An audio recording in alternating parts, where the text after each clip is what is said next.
Support for this podcast comes from the Neubauer Family Foundation, supporting WHYY's Fresh Air and its commitment to sharing ideas and encouraging meaningful conversation. This is Fresh Air. I'm Terry Gross. Internal Facebook documents were leaked by a whistleblower and acquired by my guest Jeff Horowitz, a technology reporter for the Wall Street Journal. He's the lead reporter for the journal's new series of articles called The Facebook Files. This series details how Facebook executives are aware of the ways the platform causes harm, but executives often lack the will or the ability to address them. The series reveals how a separate set of rules has been applied to VIP users like celebrities and politicians, allowing them to at least briefly escape restrictions and penalties that are applied to other users. Facebook's own researchers are aware that Instagram, which is owned by Facebook, has negative effects on the self-image and mental health of many teenage girls. Internal documents also reveal that Facebook researchers have warned the company's executives that the platform is used in developing countries for human trafficking, drug dealing, and to promote ethnic violence. The company's CEO, Mark Zuckerberg, has made it a goal to promote the COVID-19 vaccine, but his researchers have pointed out that that effort is being undermined by commenters spreading misinformation. At least some of the leaked internal documents have been turned over by the whistleblower to the Securities and Exchange Commission and to Congress. Jeff Horowitz, welcome to Fresh Air. Congratulations on the series, which isn't over yet. There's more to come. So what are these internal documents that were leaked? So this is a collection of internal research notes, executive presentations, in some cases, company audits of its own practices that provide a pretty clear sense of how Facebook sees itself and the company's awareness of its own problems. And I think that's something that sort of separates it from a lot of other really good reporting on the company, which is that instead of this being outside voices asking questions about whether or not Facebook is being detrimental to the world, this is Facebook asking those questions and answering them, and sometimes finding that the answer is very much yes. And what you're talking about is researchers from Facebook who report to executives and tell them what's going on, and often what they've told them is that this platform is backfiring, it's causing harm for these and these reasons. Yeah, exactly. I think it's important to draw a distinction between sort of irate water cooler chat and people letting off steam about things that don't really involve them at the company versus this stuff, which is these are the people that Facebook has hired to informative reality and to help it address problems. And in many cases, they are finding some really unpleasant things and then running into obstacles and trying to fix them. Now, are the obstacles a lack of will, or are the obstacles that Facebook is so big and there are so many users that it is hard to control, even if you want to? I think that the premise that the company is just too big to regulate itself isn't correct. There are, yes, having nearly 3 billion users is quite a lot of users to have to be in charge of. But what our reporting seems to indicate is that the company's complexity has become a big problem, as well as just kind of a lack of will and lack of interest in some instances. So it's not that a platform couldn't be made to work for this many users in a sort of simpler and safer way. It's that you can't have all the bells and whistles, and you can't maximize engagement in the way that Facebook would like to, and not have that come at a cost. Let's look at the first program you reported on, which is a VIP program called Crosscheck. This is a program that basically created separate rules for VIPs and for everybody else who uses Facebook. What VIPs have been exempt from certain rules? What kinds of people? Oh, a lot of them.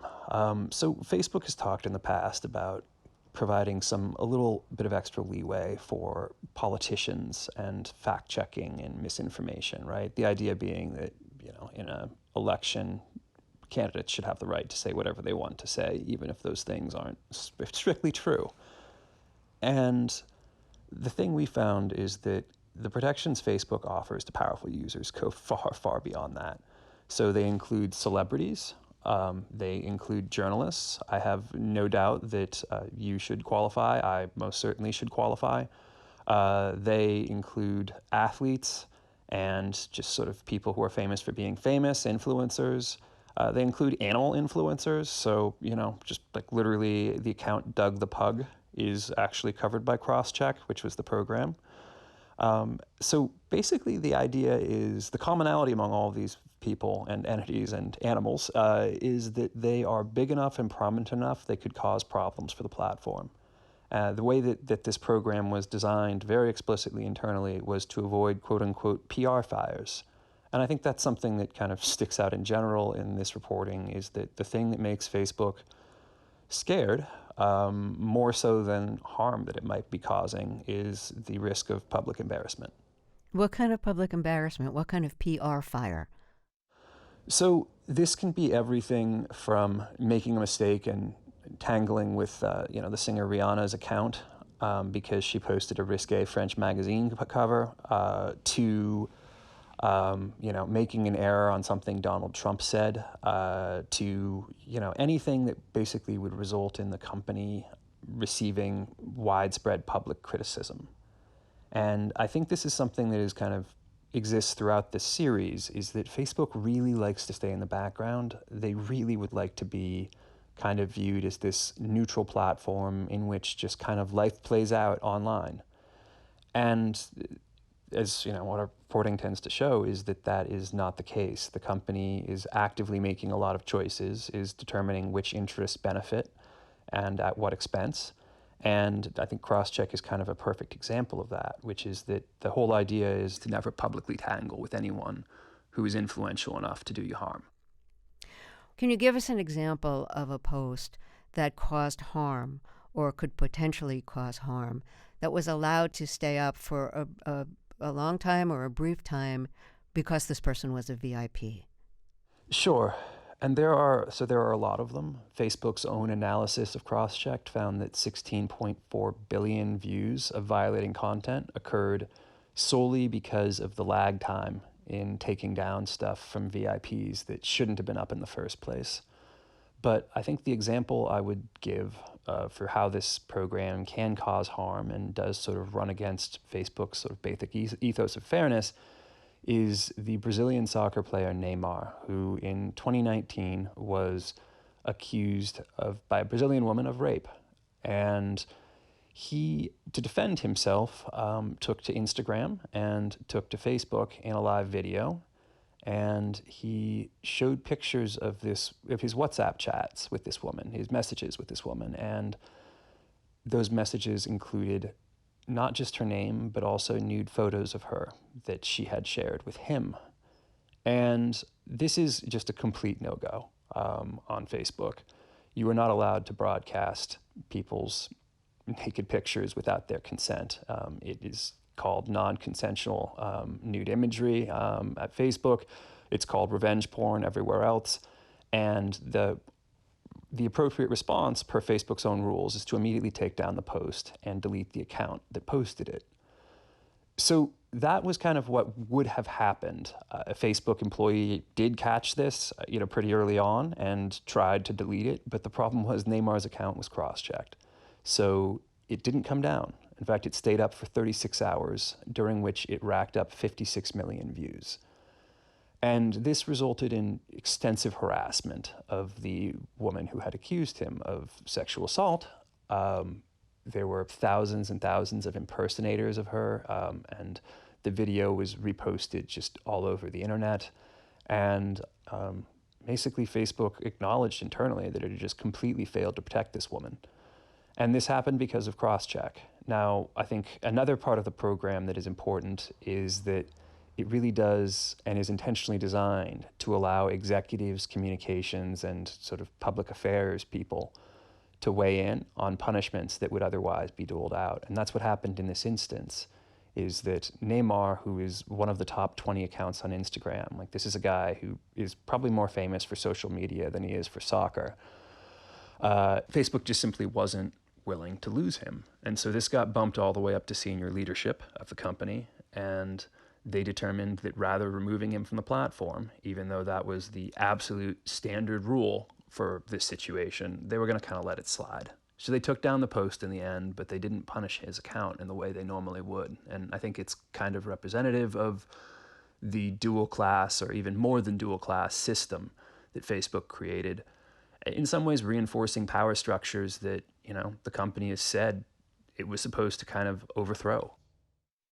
There was a 2019 internal review of the cross-check program. What did that review say? I think people inside Facebook did have, on a long-term basis, a sense that exempting users from enforcement and from punishment on the platform was just clearly not the right thing to do. This is not what Facebook was set to do. This isn't democratic. It isn't fair. And in 2019, an internal review of the cross-check program found a few things. The first one is that it was completely widespread, that there were dozens and dozens of teams that were enrolling users in various protections, and that in fact pretty much any employee had been allowed to enter people into the cross-check program in the first place. The second thing is that it was just deeply mismanaged and unorganized, and no one really even knew how these lists were getting pulled together. They weren't being reviewed by lawyers. There was just kind of this ad hoc process where people would just put in names. And the final thing is that they found that this was just completely indefensible. This was a breach of trust with users. It was putting users in risk of harm. And it was clearly unfair. And as they noted, this was publicly indefensible and simply something that, was completely at odds with the company's own sense of its legitimacy as an overseer of its own platform. What was Facebook executives' reactions after getting this report? Facebook, no one disputed that Crosscheck was a mess and that the program was unseemly and was in direct conflict with what the company had said publicly its rules are. That said, they really weren't willing to take on the mess of just simply doing away with it. Particularly with the 2020 election coming up, I think this is something that, over the period of time that the documents we reviewed cover, this company was paranoid about the possibility that it might be blamed for something in relation to the 2020 election. And so they desperately wanted to keep a low profile, and there was no way that they were going to rein the program in, because this was kind of one of their main methods of trying to avoid criticism from high-profile people. Let's talk about anti-vax posts on Facebook. Mark Zuckerberg has made it a priority to promote vaccines and facts about vaccines. But at the same time, Facebook has been used widely to convey anti-vax falsehoods. And you found that internal documents reveal that the anti-vax comments were mostly coming not from the original post, but from commenters. Would you describe what happened with that? Sure, and I think an important place to start here is what you said about Mark Zuckerberg and his goals. This is something, fighting COVID was something that Facebook was perhaps uniquely inclined and positioned to do. They early on recognized the threat of the public health crisis back when a lot of other people were poo-pooing the possibility of the global pandemic. They sent all their moderators home, content moderators home with pay. They sort of really reframed and sort of sprinted to provide new tools, to provide information, to help out with public health efforts. They really were focused on this, and this was something that came from Mark Zuckerberg personally. This was kind of going to be Facebook's moment.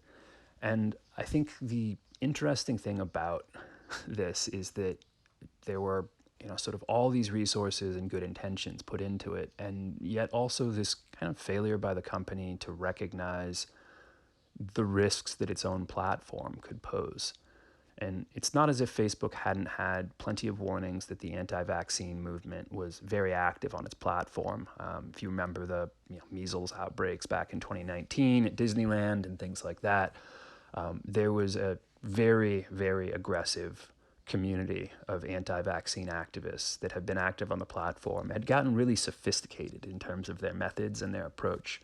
And so the company sort of focused on the positive and all the things it could do that would be helpful, and really didn't pay much attention to the, I think, fairly obvious threat that a small band of people who were extremely dedicated could pose if they correctly harnessed Facebook's tools, which they did.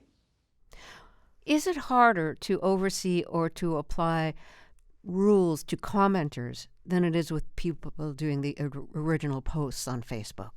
This was a bit of a blind spot for the company. They hadn't really ever put that much resources into trying to understand comments, which is kind of funny because Facebook really did engineer its platform to produce a ton of comments. And what they realized early in 2021 was that, as the vaccine was rolling out, was that all of the authoritative sources of information about it, right, the World Health Organization, UNICEF, and so on, all of their posts were just getting swamped by anti-vaccine advocates who were, producing at extremely high volume content in the form of comments that was kind of just hitchhiking around. And I think the company understood this, to its credit at that point, as being a real threat, because it's one thing to see something authoritative from UNICEF, and it's another thing to see that same thing and then a whole bunch of people saying, don't believe it, right? And that's kind of the style of comment that was rising to the top of Facebook's own systems. So they realized that basically all of the things they were doing to try to promote authoritative information were in some ways being harnessed by the people who were trying to promote the exact opposite. Internal documents also show that Facebook knew that it was really a small group responsible for most of the COVID misinformation on Facebook. So what was Facebook's response to this research that was delivered to executives? Yeah, so the initial response was just basically horror, because they realized that, there were just a very high proportion, not only of comments, but also of posts in general, that seemed to be vaccine hesitant, was the company's phrase. So not necessarily straight misinformation, false things like saying vaccines cause autism or make you sterile, but people who simply were exercising their right to speak on the platform as often as possible and in just extremely coordinated, almost cut and paste style ways. And they were creating basically a false sense that there was a large public debate about the safety of vaccines when there really isn't. So the initial response was just, this is a huge problem, we've got to fix it. And then the second response was, okay, how do we do that? Because they didn't really have the tools in place. They hadn't planned for this. And so they had to kind of make do with a whole bunch of kind of ad hoc interventions and try to sort of start getting public discourse to be at least somewhat representative, right? So that anytime someone who was, encouraging about vaccinations wouldn't just get dogpiled by a very, very dedicated group of anti-vaccine advocates. Were these changes effective in stopping misinformation about the vaccine? I think it's kind of too soon to tell how well they did. Certainly in terms of preventing this stuff from getting traction in the first place, they failed, right? Is that there were, the whole problem and the thing that kicked Facebook's response into gear was that public debate on the platform about this thing was skewed. It was getting sort of manipulated by anti-vaccine advocates. And I mean, the fact that this was happening in 2021 as the vaccine was getting rolled out, from, the initial sort of first responders and medical officials to the broader population, certainly seems like it could have had an impact. And I think, the company would note that it's not the only source of vaccine misinformation in the world by any means, right? There's plenty of stuff on cable TV that would have you believe bad things about the efficacy, safety, and utility of the vaccine. But certainly it's a remarkable thing for a company that really saw itself as being, in the vanguard of solving a public health crisis that, they're basically having to go back and fight with this highly active, somewhat ridiculous community that is just spamming their platform with bad information. Let's take another break here and then we'll talk some more. If you're just joining us, my guest is Jeff Horowitz, a technology reporter for the Wall Street Journal, who's the lead reporter for the journal's new series of articles called The Facebook Files, based on internal Facebook documents that were leaked to the journal. We'll be back after we take a short break. I'm Terry Gross, and this is Fresh Air. Let's get back to my interview with Jeff Horowitz, a technology reporter for the Wall Street Journal, who's the lead reporter for the journal's new series of articles called The Facebook Files, which detail how Facebook executives are aware of the ways the platform causes harm, but executives often lack the will or the ability to address them. This series is based on internal Facebook documents that were leaked by a whistleblower to Jeff Horowitz. Let's talk about Instagram, which is owned by Facebook. Internal research from Facebook shows that Instagram could have a very damaging impact on teenage girls' self-image, their anxiety, depression. Why does Instagram sometimes have that effect on teenage girls?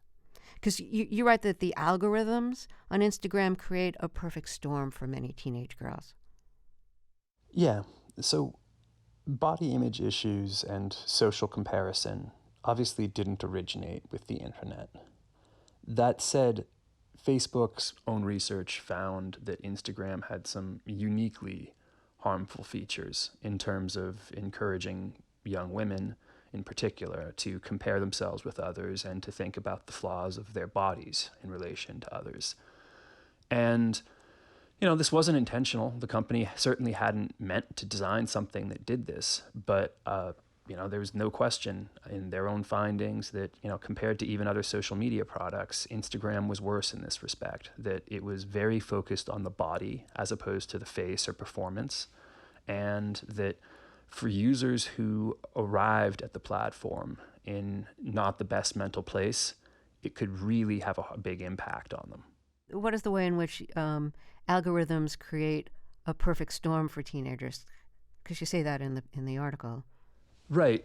So I think there's some core product mechanics here, which is that Instagram will always show you the most popular and successful posts from your friends and the people you follow. And whereas you're comparing that to your regular post and your regular life. So there's this highlight reel ethos to it that tends to lead users to think that everyone else is living their best life while, they're not. And so that's part of it. Another part of it is just simply that people tend to be attracted to content that sort of really resonates with them. And if you have body image issues already, Instagram, and you are engaged with sort of looking at people who are prettier than you are on the platform, Instagram's going to keep on doing that. If you have concerns about diet and fitness and you think you might be overweight, Instagram is likely going to pick up on that and feed you a ton of dieting and fitness content. And so there's this feedback loop that the platform can create. And it turns out for people who are in a vulnerable place in the first place, it can be really damaging and in some ways lead to almost addictive type behavior per Instagram's own analysis. So what you've just described is reported in documents that were written by Facebook researchers and then delivered to Facebook executives. So executives knew what you just told us, right? Absolutely. And Adam Mosseri, who's the head of Instagram, in fact, commissioned a lot of this research in the first place. So, I think there's some credit that should go to the company for determining that, given the extensive external criticism of the company on these fronts, that perhaps it should at least get to the bottom of them. And it did. I think there's no question that what it found, was convincing. As the company's own presentation, one of the presentations to executives notes, we make body image issues worse in 1 in 3 teen girls. But you write that this represents one of the clearest gaps revealed in these internal documents, gaps between Facebook's understanding of itself and its public position.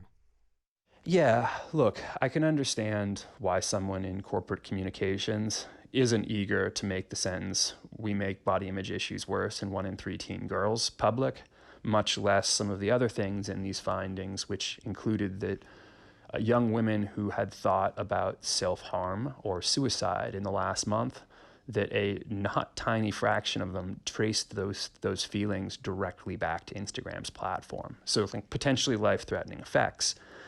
And I can understand why the company wouldn't want to acknowledge that publicly, or wouldn't want to talk about it much. I think what's interesting is the company did talk about these issues. They just didn't say that. What they said is that there were perhaps small effects, that the research was inconclusive, that there wasn't any, if there was an issue, it was bidirectional, so it was good for some users and bad for some users. Basically, really downplayed the clarity that they had internally about what was going on and the effect of their product. What was Facebook's reaction to your article about teenagers and Instagram? They defended the research and keeping the research private as necessary for, honest internal discussion. And they, I think, tried to argue a bit with whether or not the conclusions of causality that seem to be very present within how their own researchers discuss this stuff, even with management, they sort of tried to undermine, the certainty that it really sort of feels like pervades the presentations that the company's researchers gave to executives. But, I don't think they disagree with the issues. They sort of defended the things that they have said previously about there being relatively small effects.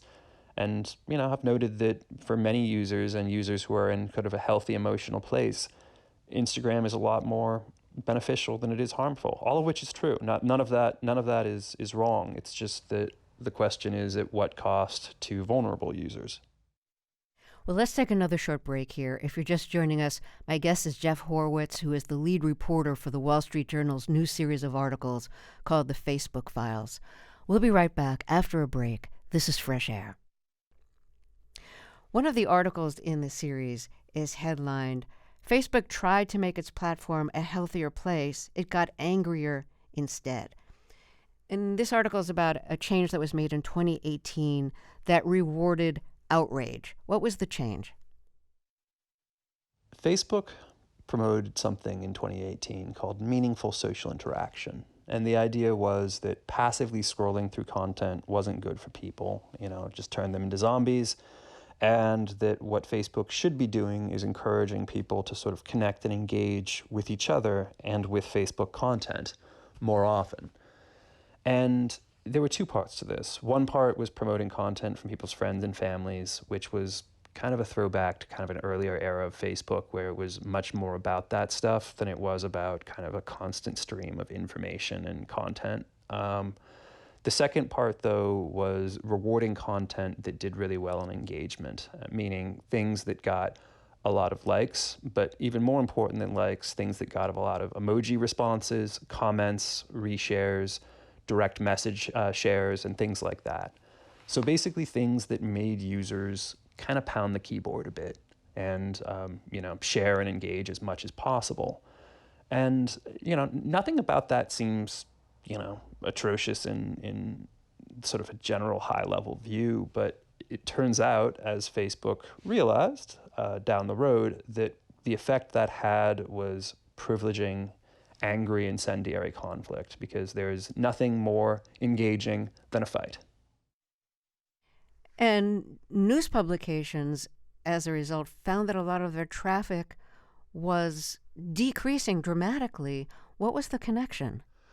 So there was some element of this where they were just kind of reducing news overall in feed at the, in other words, to boost the stuff from friends and family. But I think the type of content that succeeded changed. And one thing we found was that BuzzFeed's, the head of BuzzFeed, Jonah Peretti, who is, no one could accuse this guy of being unsophisticated when it comes to social media, was actually figured out that something had changed materially when Facebook rolled out this stuff, and that essentially a type of content that was succeeding was on the platform was like it's sensationalistic, incendiary, gross medical stuff was doing well, things that sort of got a response. And, his point to Facebook when he got in touch was that, look, like, you guys are forcing us to produce worse content.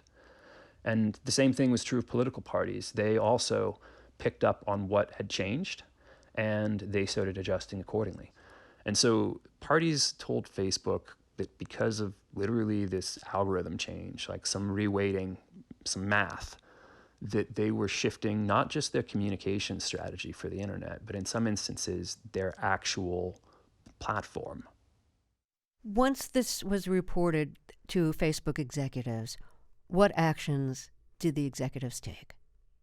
Facebook's attraction to meaningful social interaction as a metric wasn't just that they thought it would be good for people. It's also they thought it would be good for Facebook. They really needed people to be engaging with content more because there'd been a decline in commenting and interaction in a way that was threatening to the future of a social network dependent on user-generated content. And so this had been really successful in terms of getting engagement back up and getting people to comment more. And the problem was that doing the things that researchers said would be necessary to sort of correct the amplified anger issue was going to come at the expense of some of the growth metrics that Facebook was pursuing. And that's always a hard sell inside that company. What was Facebook's response to this article? So Facebook noted that they had made some changes, which is true. I think the thing that we were very focused on is that people up to and including Mark Zuckerberg kind of resisted anything that was going to cause sacrifices in user growth numbers and in user engagement numbers for the purpose of improving the quality of discourse on the platform.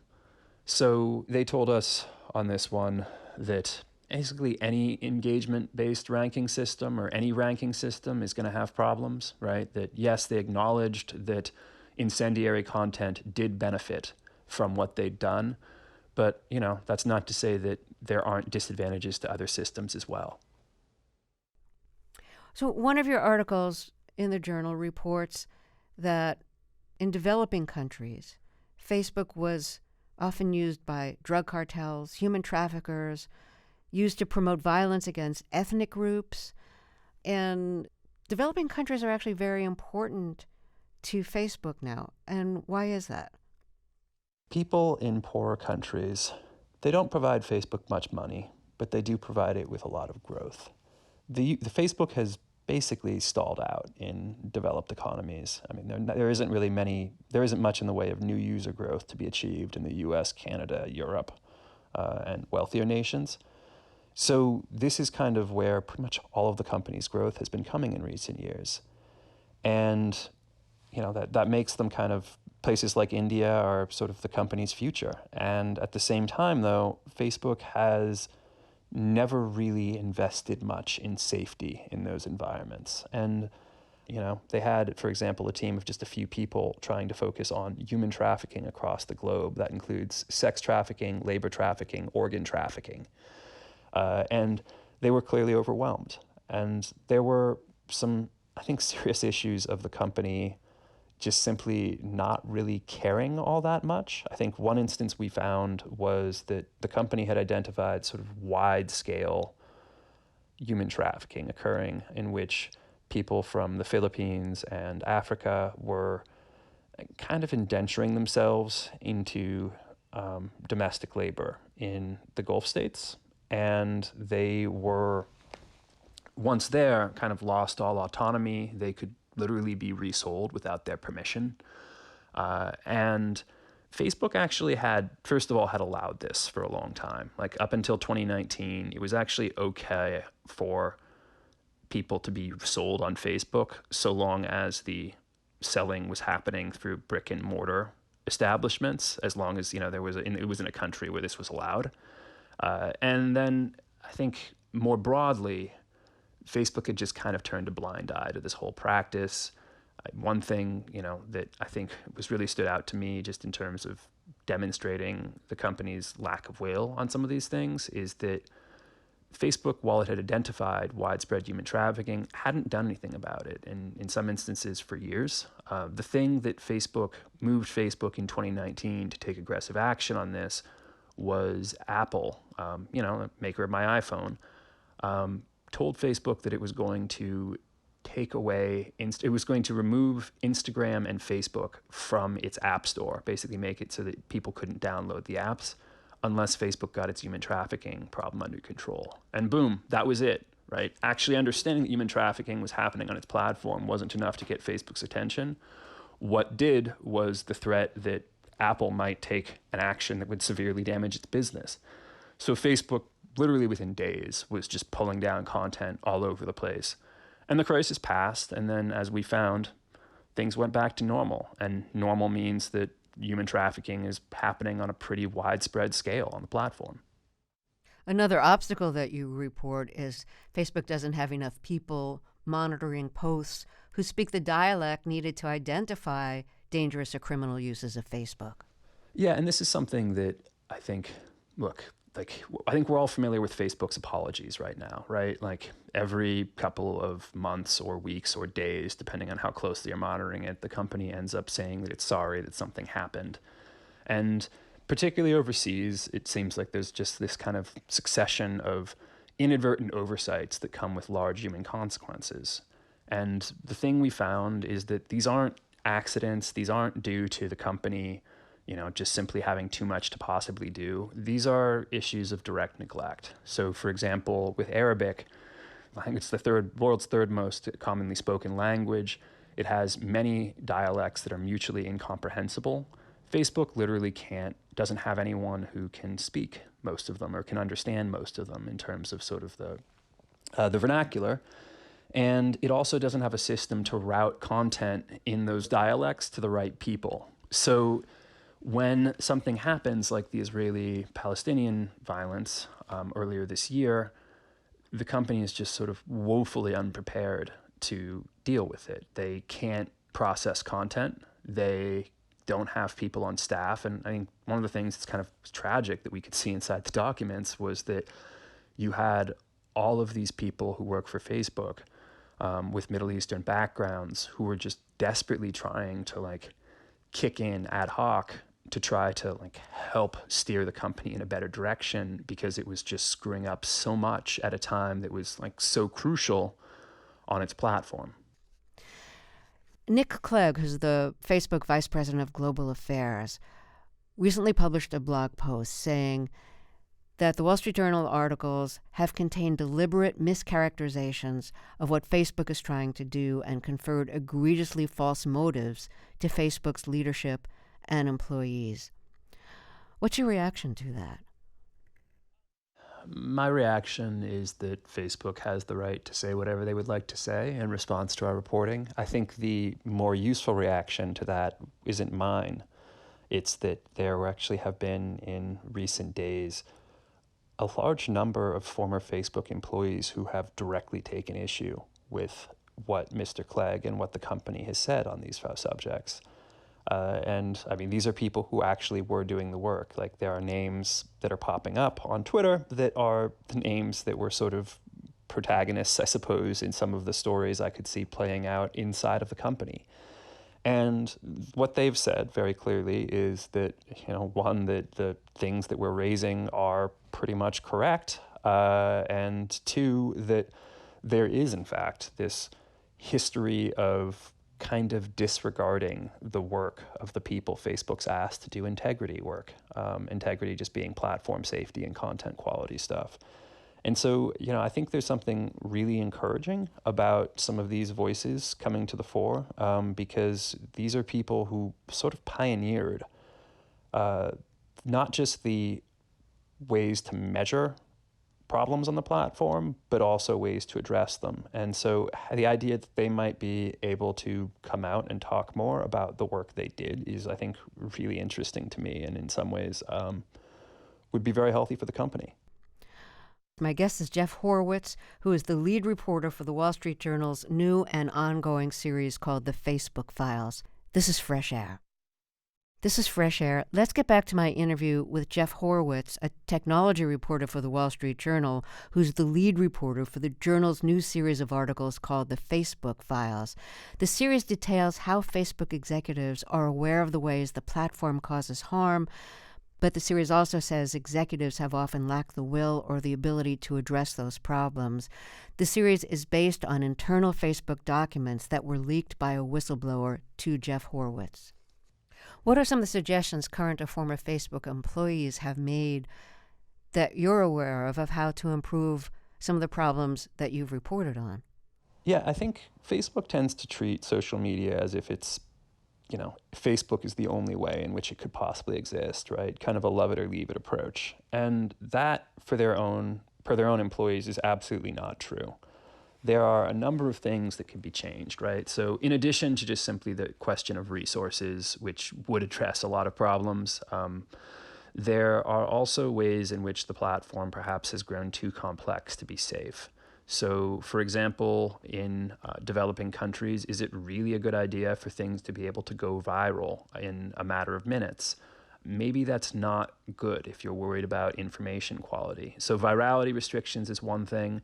There's other work that I think seems like it would be really promising, such as trying to give more prominence to voices that seem to have respectful conversations. It's the concept is called earned voice. And rather than just sort of reporting the biggest loudmouth, this would reward people who tend to be able to have conversations with people who aren't necessarily exactly like them, that are nonetheless respectful and, mutually satisfying. Now, that's not, of course, the way you get the most engagement, but it is something that could potentially provide a different style of conversation that would be, I think, recognized by most people outside the company as healthier. Recently, Facebook created what's been described as a Supreme Court for Facebook, an outside entity of experts who would help Facebook make complicated decisions about content. How has that been actually functioning? So this came up in the cross-check story that we did about the sort of special protections for VIPs. Facebook spent $130 million creating the oversight board, and with the stated purpose of providing transparency and accountability into its operations. And one of the powers it gave the oversight board was the ability to ask Facebook questions that Facebook would then have to answer, assuming that they were relevant. And in the case of crosscheck, the board asked the right questions. In relation to Donald Trump's suspension from the platform, the board asked very specifically for data about the program and for the crosscheck program and about protections for VIP users. And Facebook said it didn't exist. And this is obviously awkward given the stuff we've seen because, we can actually see there were internal dashboards of metrics as well as just voluminous documentation of the program's problems, of the number of accounts, of how many bad views of content occurred as a result of the lag in review times. This is a pretty well-documented program internally, and Facebook told its supposed overseers that it just simply didn't have the information and couldn't possibly gather it. And the Oversight Board has, at this point, issued some pretty strong statements of discontent with that situation. But I think it does seem like a bit of a crisis in the sense that, oversight does imply the ability to actually see what's going on inside the company. And I think the Oversight Board has, to its credit, recognized that that isn't something that Facebook is readily willing to provide. So what their role is, I think, going forward is going to be an interesting question because they're kind of being asked to play a self-regulatory role for Facebook. At the same time, they are fully independent, and they also seem to not have much trust in Facebook and in whether Facebook's going to give them the truth about what Facebook is itself doing. Well, Jeff Horowitz, thank you for your reporting, and thank you for coming on our show. Thank you so much, Terry. Jeff Horowitz is the lead reporter on the Wall Street Journal series, The Facebook Files. Fresh Air's executive producer is Danny Miller. Our technical director and engineer is Audrey Bentham. Our interviews and reviews are produced and edited by Amy Salet, Phyllis Myers, Roberta Shorrock, Sam Brigger, Lauren Krenzel, Heidi Saman, Anne-Marie Baldonado, Thea Challoner, Seth Kelly, and Kayla Lattimore. Our digital media producer is Molly C.V. Nesper. Teresa Madden directed today's show. I'm Terry Gross.